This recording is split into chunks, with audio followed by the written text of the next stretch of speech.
At the end of the day, it's really just about me getting the right mindset in place, trying, being okay with failure along the way, and learning from those things, and then just keep moving forward. And, to some extent, celebrating those things that have happened in the past that are part of your journey that if you pay attention, you can learn from. And I'm such a huge believer, even meeting you, Joe, that dots connect along the way, that they're all part of your journey. And sometimes you can't figure it out right away exactly why those situations are placed in your path, but ultimately they can either make you stronger, or they can, if you can't connect the dots at the time and you don't have the right mindset, I'm a huge believer that that's ultimately why we quit. And so I wanted to really share this message, share my story, in hopes that other people will read this and say, if she can do it, I can do it, because I'm no different than anyone else. And again, there's no reason why I was supposed to be able to do what we've been able to do at Hint. Kara Goldin is the founder and CEO of Hint Inc., best known for its award-winning Hint Water. It's the leading unsweetened flavored water, and she's the author of Undaunted, Overcoming Doubts and Doubters. She's an active speaker and writer, and hosts the podcast, The Kara Goldin Show, where she interviews founders, entrepreneurs, and other disruptors across various industries. So how long have you been at this entrepreneurship game? So I started Hint 15 years ago, and I kind of call myself an accidental entrepreneur, because I was not that kid growing up in Arizona thinking that I was going to go and start a company, certainly not a beverage company. I had grown up in tech. I actually ran, prior to founding Hint, I had started early let me even back up further. I left Arizona, which I talk about in the book, and moved to New York, and ended up working in publishing. So working for Time Magazine, then went on to CNN when Ted Turner was still running around the room, and launched this thing called the Airport Channel. If you're ever sitting in airports and different gates, I launched those first monitors into JFK and Logan. And then ended up moving to Silicon Valley. And that's where I really got my first taste of entrepreneurism. I worked for an idea that was actually started inside of Apple by Steve Jobs. And 5 guys who worked at Apple, I never worked at Apple, spun it out. And they were doing CD-ROM shopping. And so my role was actually to go out to all these e-commerce companies in late 1994, early 1995, and try and get them to be educated about the internet, this whole new world. And so AOL acquired us, and they ended up asking me to come on and built that company kind of within a large company for 7 years. The whole e-commerce partnerships, $1 billion in revenue to AOL. And that's when I realized that every United Airlines pilot knew my name. And finally, I said, I've got to go back to San Francisco. I had 3 kids at that point, was just totally spent, totally exhausted, and decided to take a couple of years off. My sort of sabbatical was being a parent and a mom. But that's when I really woke up. And as Joe and I were starting to discuss when we sat next to each other, kind of this realization that I had about, what I was putting into my body. And that's really how Hint came to be, that it was really solving a problem for myself around health, around diet soda in particular, which I was massively addicted to. And I had no idea that was actually causing some of the health problems that I was actually having, including weight, skin issues. I had developed terrible adult acne that I never even had as a teenager. And also just energy levels were dramatically different. And ultimately, when I stopped drinking diet sweeteners that were in my Diet Coke, I lost 24 pounds in 2.5 weeks. My skin cleared up and my energy levels dramatically changed. And so that was really kind of this epiphany, and really what I realized about big industry and the big soda industry, and how they were ultimately not on my side. And as a consumer, I was just shocked at really what the FDA was not doing to actually keep me safe and get me healthy. And so I'll stop there. But that's really how it ultimately really kicked off. I know you know this, but most people don't know this, is that in terms of substances that people consume that people die from that are addictive, the number one killer in America is sugar first, tobacco second, alcohol third, and opiates fourth. And I think most beverages are, like sodas and whatnot, and some of the like vitamin water and different things that are presented as healthy. If people really look at the amount of sugar in them and people look at the stuff in it, they're not healthy at all. And a lot of things are packaged to be healthy, and they're frankly not. And I mean, most sodas are like liquid Satan. What were the biggest obstacles that you had early on that would be useful for people to hear about? Because you certainly have overcome. I mean, you went into an industry and dominated where you had so many forces that were not your friend at all. Yeah, well, first of all, I mean, the thing that was so tricky for me and was really just this huge kind of education for me, but also what I realized how much further I was ahead of so many people, was that I wasn't drinking sugar. I was drinking diet sweeteners. So there was, and I take you through this kind of in the book as well, where, it really started for many people with saccharin and NutraSweet and aspartame and Splenda.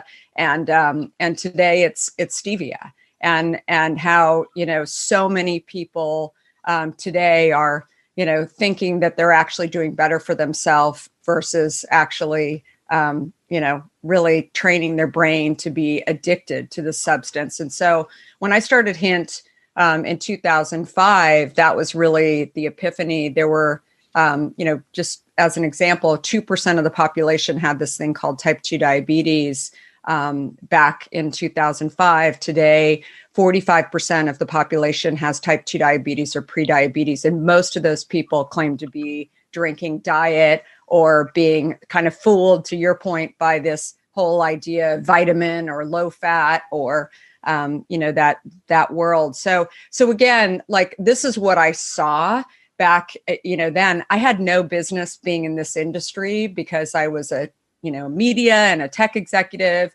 And really what I had seen just by drinking water and in order to drink water, I was slicing up fruit and throwing it in the water. And what I realized just by doing that was all I needed to drink water and really change my health. So when I went to my local Whole Foods and said, "Hey, is this product on the shelf?" I saw that it wasn't there, but I thought, my initial thought was, "Oh, I'll just go and get a product on the shelf." How hard could it be to actually get a product on the shelf at Whole Foods? They had just opened in San Francisco. And so I started talking to the guy that was like stocking the shelves. I mean, what else do you do? And that's when, I realized that there were all these other things that were like healthy perception versus healthy reality. And once I actually got it on the shelf, that's when, it's a story in and of itself, but the first overnight, I mean, literally 10 cases were sold overnight in San Francisco. I had no idea, sort of what I was embarking on. I didn't know that there were 2,000 different beverage companies. Probably the most crowded industry in the world today is the beverage industry, and really controlled by Coke, Pepsi, or Dr. Pepper Snapple. And that's when it really set in that I was probably 6 months into getting it on the shelf. I was kind of getting it into stores in San Francisco, but I had no idea kind of the uphill battle. And so that's really when the doubt started setting in around, like, can I actually do this? I know I'm a smart person, but, can I actually not only, take on this industry, but also the fact that I didn't have any experience, the fact that I, had no idea how to produce a shelf stable product without adding preservatives to it. There's a story in there when, I finally connected after a year with an executive at Coca-Cola in hopes that maybe I could do a distribution deal with them. And that's when he said something that was really kind of, eye-opening to me and very dismissive, which was, sweetie, Americans love sweet. This thing isn't going anywhere. The million reasons why I should have at that point given up. But what I realized sometimes when people say something so strong and so alarming to you like that, you have a choice. You either quit, or you say, wait a minute, the reason why I'm doing this is really to solve a problem. I'm on a mission, and this person is not on my same mission. And so I have to, really set my mind to it and just continue to move forward and try. And so that's really the story that I wanted to share with people, because when I've been out speaking over the last few years about building this company, which, by the way, today is larger than $150 million, but is the largest non-alcoholic beverage in the country that doesn't have a relationship with Coke, Pepsi, or Dr. Pepper Snapple, which, we're in 30,000 locations. Over 50% of our business is direct to consumer, which is not really what people in the beverage industry do.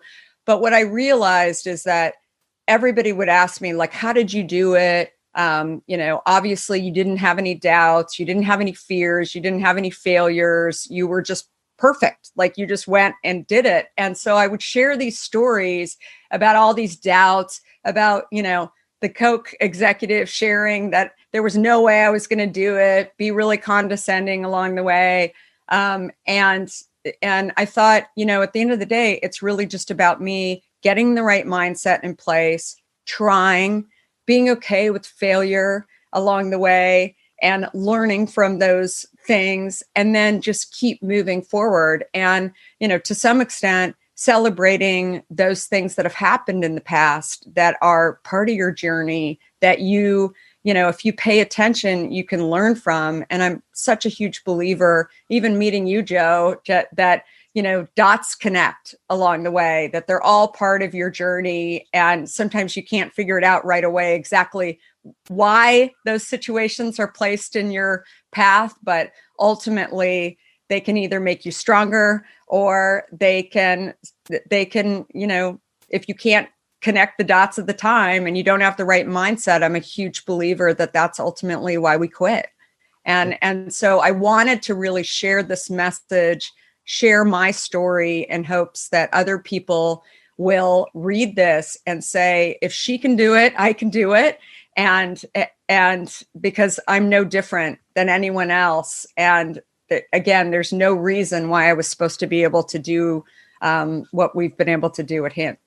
Another story in the book. So I went to Arizona State University. I mean, I grew up last of 5 kids, super middle class. And my dad, as I used to joke, was an original settler. I think I shared this with you, Joe. And in kind of Phoenix, Scottsdale area, I was, when I went to ASU, I really didn't think that there was anything, wrong with my education. I went there, and when I landed in New York City and working for a time, part of what, I really learned was that it was an environment that was filled with all Ivy League.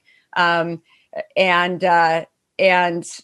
again, like I faced this situation where I had a choice. I could either sit there and be, having a pity party for myself around what my education had been like, or I could actually just do great things. And by the end of, my first year at Time, all the executives at Time were asking me if I had more friends that could come to Time, because my mindset and my work ethic and my attitude and all of those things were significantly different than other people around me. And, and one of the things that I talk about in the book too is the importance of, in that journey along the way, and working at Time and CNN, AOL and even, working in my first startup, I learned a lot about culture, and I learned a lot about mindset and importance of, education, or not having importance of education.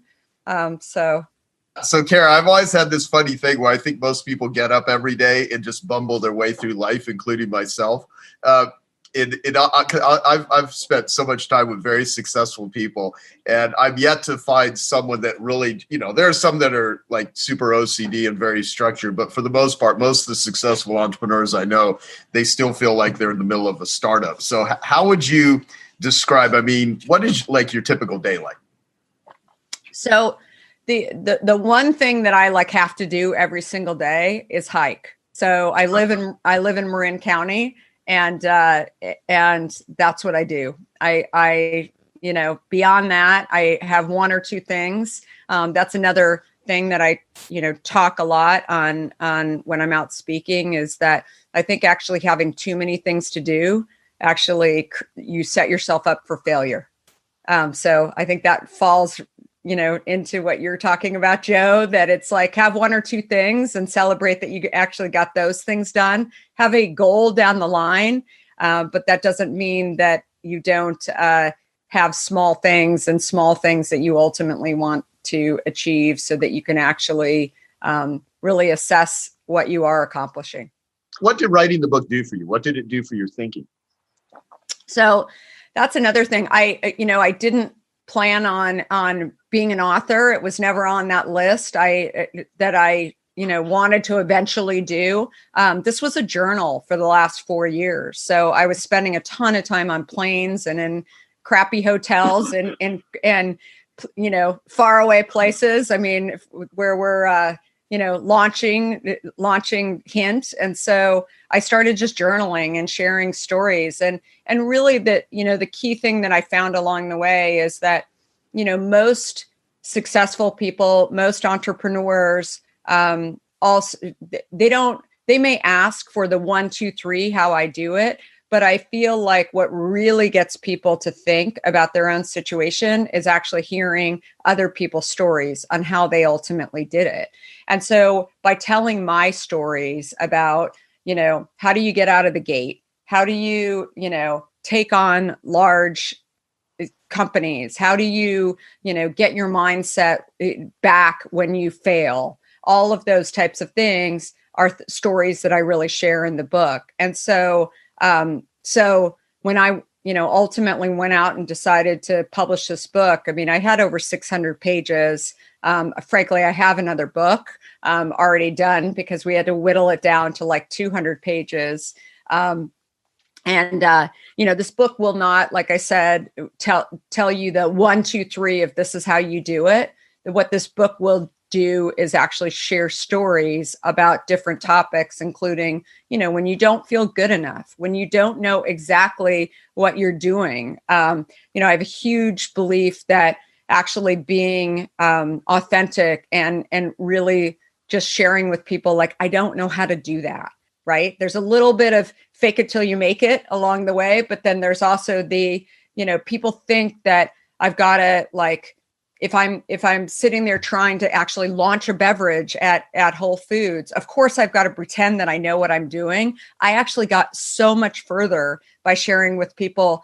I've done some really great things in my previous life, but I don't know what the hell I'm doing right now at all. And there's some people that will view that as like, I don't want to spend my time with her. There's other people that, found it authentic, endearing, honest, whatever you want to, however you want to think about it. But I feel like that's a little bit different model than maybe people think that they have to do in order to be successful.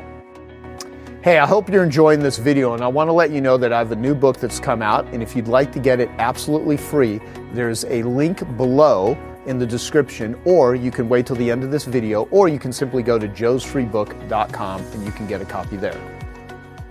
Well, when I was Bill Phillips's marketing consultant, he created a sports supplement company. It was the largest in the world at its time in the late 90s. He actually bought the company and then built it up. It was called EAS, Experimental and Applied Science. we used to sit around in rooms at the time. And this is, going back, 25 years ago is when I first met Bill. I met him in 1995 at a big bodybuilding event. And at the time, the advertising world would talk about mind share, how much of the mind can you, and this is before the, internet marketing and whatnot. And the big beverage companies were talking about stomach share. How much of a human's stomach can you own with your soda or the water or the energy drink or whatever? How do you think about the beverage business and consumption and how you position Hint? So from day one, we put stakes in the ground around health. And so that was, again, solving my problem when I saw what this diet soda was doing. And pretty quickly, I realized that the beverage industry was less concerned about actually getting me healthy and, my family and my friends healthy. It was really about, selling stuff to people to ultimately get them unhealthy. And, and that's really how I view the beverage industry. I compete with them for shelf space. I compete with them for consumer confusion, right? That's out there. But I think that when we finally ended up going into direct to consumer, and, it's sort of ironic because here I'd been running the direct to consumer business for AOL for 7 years and built a pretty significant business. I didn't actually think that consumers would buy online and that they would buy cases online. And there were all these, industry experts out there saying that, food and drinks are not being bought online. And so I listened to that for a while. And then finally I'm like, why? And so I'm a huge believer too, that if we're thinking differently about something, that doesn't mean that you're wrong. That means that you have to go and test these theories. And if you keep thinking about it over and over again, then, it's your mission, it's your job to ultimately go out and test these theories. And so today, the beverage industry, while they were saying she's crazy, she's launching a direct to consumer business, it's not going to, no one's going to end up doing that, or no one's going to end up buying it. I mean, now, especially during the pandemic, when we had over 1 million consumers in our database that we could go out to and say, okay, you're not going to go into stores. We've got plenty of stuff in the warehouse and we'll send it right out to you. Seems simple, but to the beverage industry, that's just not the way they do business, right? And so it's like a huge model disruption that really ultimately wouldn't have happened if I wouldn't have, really tested it and really gone out to see what else we could do. So that, that's another piece of this too, that I think that, disruption is, there, and so many different industries. That's another thing that, I've learned, that actually the people that are the industry experts in many, many different businesses are probably not the ones that are actually going to change industries and do things different. And so that's like a huge epiphany that I've had over the last 15 years as well. Yeah, I've always loved the line that in order to have a breakthrough, you got to break something. Yeah, totally. And, and you and I talked about this whole concept of addiction. I mean, what I've seen so often, whether it's, I've talked to so many people around, whether it's alcohol or drugs or, you name the addiction. So often, the fallback is either cigarettes or it's diet sweeteners and or sugar. But typically today, it's even diet sweeteners, and unfortunately, it's a really, really scary, unhealthy, addiction that I think a lot of people just aren't really realizing is maybe even more dangerous than others. Yeah, I guess what I would say, because I don't want to go, I have a tendency to go off on addiction topics if I start talking about it, because it's such an interesting thing to me. Addiction is really about the craving state. It's in a craving state, and with I often think of the line. It's even behind me up here. It says addiction is looking for love in all the wrong places, and when something tastes good, or it feels good physically. mentally. It's like a fantasy. And so when people start consuming something and it fills that sort of void, and you're dealing with the craving state, like in 12-step groups. I mean, I wrote about this with Anna David and Hal Elrod in our book, The Miracle Morning for Addiction Recovery, is there's 4 things that people need in order to get sober and stay sober that will give them the biggest benefit. First is community, because I've never met anyone that recovers in isolation. Second is it's biochemical, serotonin, dopamine. It's what you consume. And 12 Steps, as an example, does a great job with community. It's available. It's free. It's everywhere. But you see a lot of people at 12-step groups that will drink, guzzle coffee, sodas, eat donuts, that smoke cigarettes, because they're in that craving state, and they're trying to, look for a way to satiate the uncomfortable feelings, and it's biochemical. And so much of addiction recovery is literally what you put in your body. And if you're constantly consuming terrible foods, I mean, it leads. I can look at almost any type of addict, behavior or substance addict, and they have multiple different forms of ways that they work on their addiction behavior. The third is the trauma work. The fourth is the environment. Those are the 4 areas.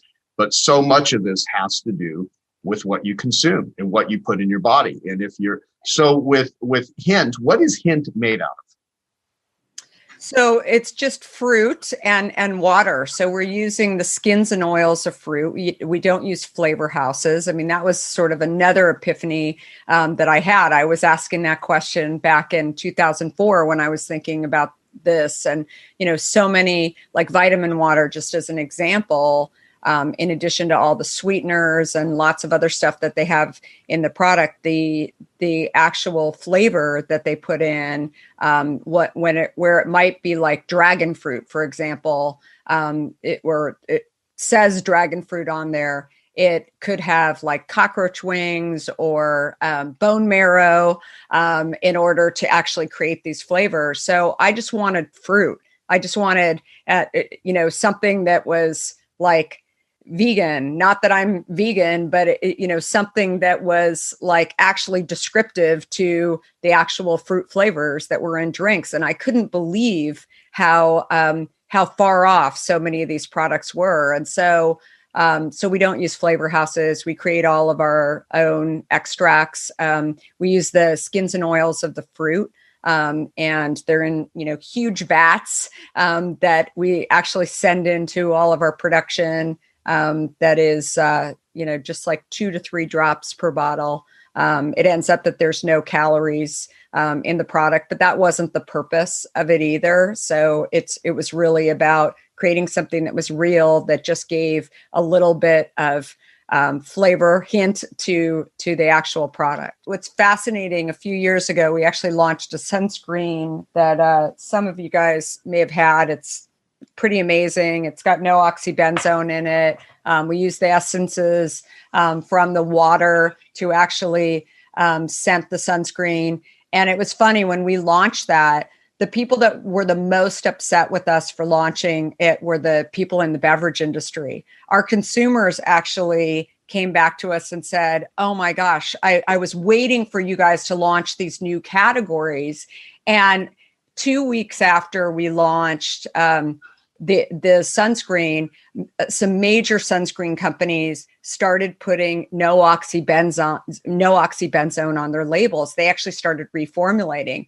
And that's when I realized that just by doing good and doing better and innovating, we can not only help the consumer, but we can really force a lot of these industries to ultimately innovate and do better for the consumer around health.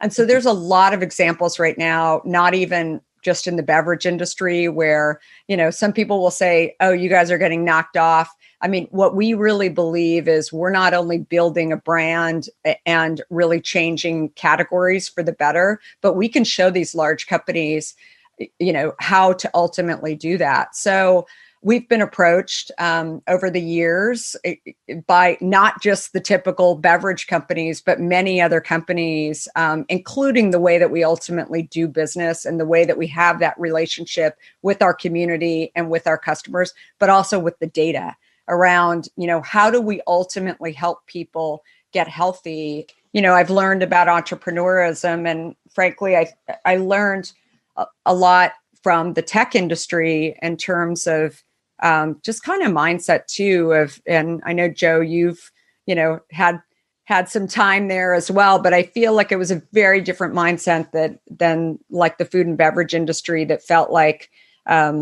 and felt like it was, and this kind of goes to what Chris was talking about, that you have to have the certain resume in order to be successful. And so, in the beverage industry or the food industry or the beauty industry, it's about working at Procter and Gamble or Coke or Pepsi, and then you get this like checkbox. In the tech industry, it's really about how do we just bring really smart people into the room who can think about problem solving, and let's just go solve problems, and let's like keep adding on to the puzzle, right? Versus thinking that that's the end, and keep launching and keep launching and keep launching. And that's like the mindset that we've taken with Hint and growing it. And so it's, I guess a 15-year-old, startup overnight success, just kind of on, how we think about development, but how we think about ultimately having that relationship with the consumer. If you were a fruit, like unlike a spirit animal, what fruit, if you had to come back in life as a fruit, what would be your favorite? What would you be? Like a pineapple or a peach, or what would it be? I don't know, maybe clementine. Wow. So yeah. So I grew up in Arcadia there, and I had in an old orchard. So I miss my clementines actually. So that would probably be it. But yeah, I mean, I think more than anything, this book for me is trying to get it out there to, really share that, and really what I hope is that people will, figure out, and I feel like talking to this group, honestly, Joe, too, is like people are already one step ahead of so many people out there in the world. I've met so many people who, aren't actually getting out of bed, getting out of, the gate, or getting out of their own mindset because they believe that they can't for some reason, right? You've all met them. But I feel like, yes, there's college students who believe that they think that, there's this world of people. They think that entrepreneurs or, successful people are really the people that are, they've got superpowers. And, while I believe that, they may have superpowers, they're not the same superpowers that you might think that they have. The superpower is really that they actually try, and they live undaunted, and they, go out and do great things because they have this mindset in place that really, allows them to go and do. Let me ask you, what does undaunted mean? I mean, I know what it means from reading your book, but what how would you define it for Well, people? exactly that. I think it's actually going and trying and not being afraid of failure, not allowing fears to actually get in your way.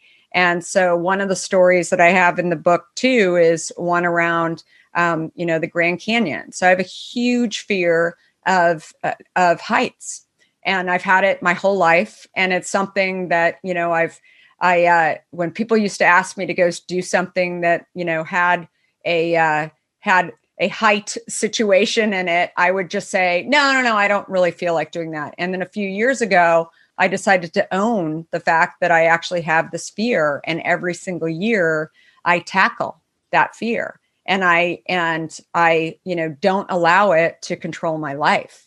And so that's a story that in particular, Jamie Dimon said to me, like, it was one where I had it all figured out. I, had this plan in place. I got to the Grand Canyon, and then some really bad stuff happened to me that I, almost didn't make it out of the Grand Canyon. And finally, I sat there, I had trained my mind so well to basically go back and say, gosh, you've accomplished some really big things in my work life, in my personal life, that this is not how it's all going to end. And that's where I got the strength and the energy to actually move forward. And, for those of you who have followed Jamie a little bit over the years, I mean, he had throat cancer. And so he talks, when he's kind of been a mentor to me over, the last 10 years. And he said that chapter in particular really, really struck him because, he had been sick and he didn't know exactly whether or not he was going to make it out.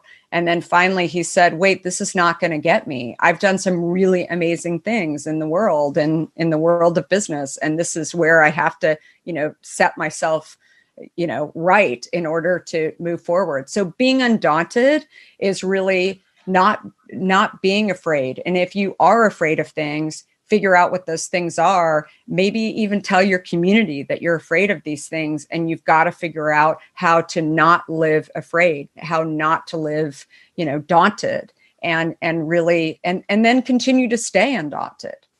Anything I didn't ask you or anything that you wanted to share that you did not, that you'd like to leave everyone with? I think that the key thing that I'm hearing off of this book, which makes me really happy, which frankly I've been hearing about Hint over the years, is the fact that this book is really helping people. And it's, you could see some of the reviews on Amazon and Goodreads and some of the other places where people have put them out there. But just the idea of helping people, it's like everybody wants to help people, right? But you write a book, again, that wasn't necessarily my initial intent, to be able to do that. But every single day to hear like, you really helped me. And again, not just entrepreneurs. People that are really trying to get unstuck. There's plenty of opportunity for people to say like, oh, my business isn't where I want it to be, or, my life isn't exactly where I want it to be. Like, this is the time to just like, snap out of it and just wake up and just try and move forward and really do, what you can do. And then also celebrate those small wins along the way too, because I think we all have them. We just discount them because they're not enough. And I think like that is really the model and the story and really the message that I want to get out there for him. I love it too. Like my buddy, Ken Glickman, he says, every day you wake up, you either write a comedy, you write a tragedy, you write a love story, you write a drama.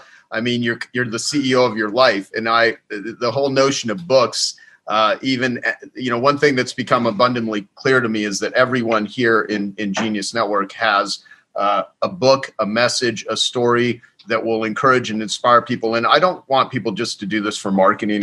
Obviously marketing is critically important when it comes to building and selling your company. I want it for what it does for you as a human. And when you put yourself in the position of sharing this, you start learning. Look at all of the things that people are saying just for us doing a short talk, right? And it's just, that's what's so great about carrying it on and taking it out of your head and putting it out into the world. Because when you put your ideas out into the wild, it's amazing how much that, changes things. So awesome. You can do a lot of big things if you actually, just set your mind to it and just go try is the big message. Okay, I hope you found that video awesome and useful. So if you want to get a free copy of my book, I want you to click here. And if you want to watch some more videos that'll be useful and awesome, click here. Go ahead. They're over here. Do it now. Come on. Thank you. Watch them.